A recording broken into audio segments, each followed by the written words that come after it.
Hey guys, me again with another YouTube video, and today we're going to be taking another look at BJI Industries M4 PDW, except this time it looks a lot better. So I've made a few changes here and there, and I'm going to go ahead and dive down into the ambidextrous fire selector here, because I am going to take these off because they are not the best Legos in the world. They don't exactly fit together nicely. So these are a little loose, so I'm going to go ahead and take these off, and yeah, now that those are out of the way, we can start with the lower receiver and the upper receiver, and then the handguard and the barrel and the front foregrip. Starting with the lower receiver, the changes that I made were actually on this grip. Last time the grip seemed a little out of proportion with the rest of the gun, and I fixed that by simply moving the back piece one stud back. So now it looks much better. You still have the working trigger, of course, with the oversized trigger guard for any glove finger that might be involved. Just a simple mechanism. The rubber band is right there, if you can see it. I don't think you can. You got the ambidextrous magazine release right here. So for right-handed shooters, you can just press, pull out the magazine, good to go. Or you can use this side's mag release so that when you rock the mag out, your thumb goes here and you can drop the mag.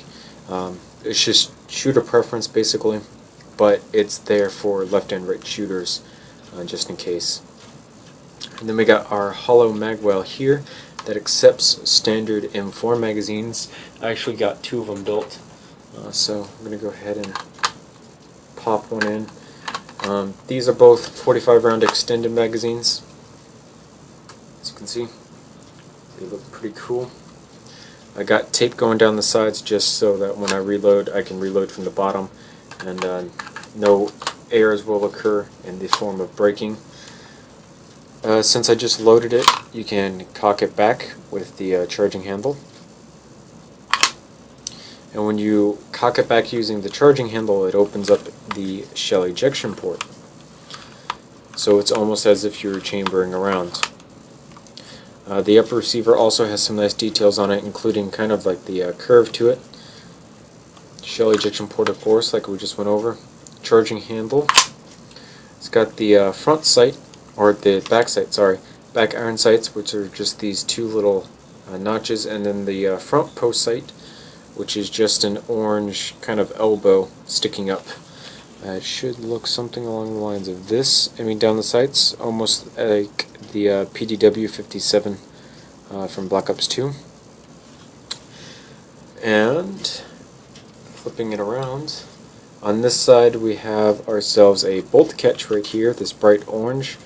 And basically, what a bolt catch is that when you empty out an entire magazine and you have to reload, instead of reloading and having to cock back the charging handle again, all you got to do is reload and then press in on the bolt catch, and it will release the bolt and chamber around.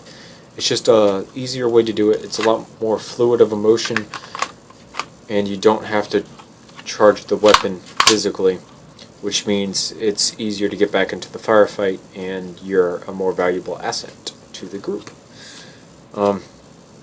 Anyhow, so moving on to the front handguard.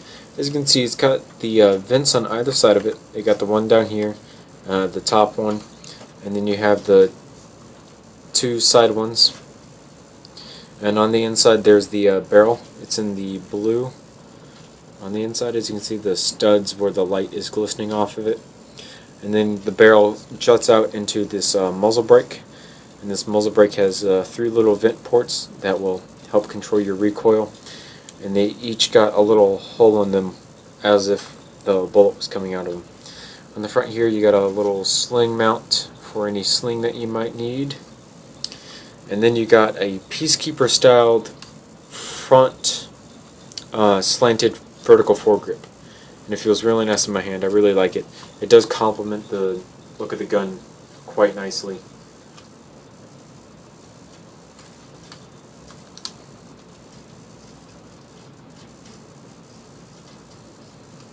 And, of course, no gun would be complete without a stock. Now then, what's interesting is the stock goes back here in this hole, but I don't know if you guys can see it down in there. Actually, what if I... Oh wait, no, I got the stock. Basically, where the shell ejection port is open right here, the stock is right there on top of the charging handle and the bolt. So if I had the stock in its smaller form where it slid into the receiver, you would be able to see the stock right here below where the shell ejection port is. And I'm going to go ahead and put the stock in place. So we got our extended stock held in there by a pin right there. Also, if you take off this bottom layer and the bottom tile layer, the entire stock will fold into the receiver, just leaving this part here. As you can see, there's some shaping done on the stock in the form of these bricks coming up. And it's a decently long stock. You get a nice view down the sights, of course. It kind of looks... Well, here, I'll take off the stock and I'll show you guys what it looks like while aiming down the sights with the stock, because it's a different view from... it doesn't look like this aiming down the sights with the stock. It looks more like that, kind of close up and personal with your face. So I'm going to go ahead and put the stock back on. Just slides right in there, push the pin in, good to go. Like I said though, you're not cramped up that much, but you are cramped up a little bit. And then your working trigger, of course. But I really do like this MOC. I need to make a display stand for it like the Leda, so I'm going to probably do that later on, and then probably make a red dot sight to put up on top of it, because these sights aren't the best. Anyhow, I do have an extra 45 round magazine right here, so just to show you guys a quick little reload demonstration.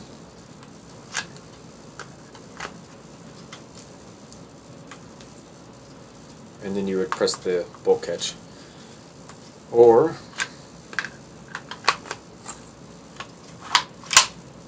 and then you would cock it and you'd be good to go. And then say spend all my rounds, bolt catch, good to go. So yeah, that's just some little reload. Kind of reminds me of the SWAT 556's reload from Black Ops 2. And yeah. So what's really neat about this MOC is that it's an M4, but it's in this really small package. And just to give you guys a little kind of you could probably tuck it down into a coat. It's a little long at the barrel, but the design that I built on the computer, the barrel actually stops kind of like right about here. So if you got rid of this muzzle brake, it'd be pretty short and you could fit it inside a coat. But yeah, this is a really neat MOC. I like the way it turned out now that I fixed a few proportion issues here and there.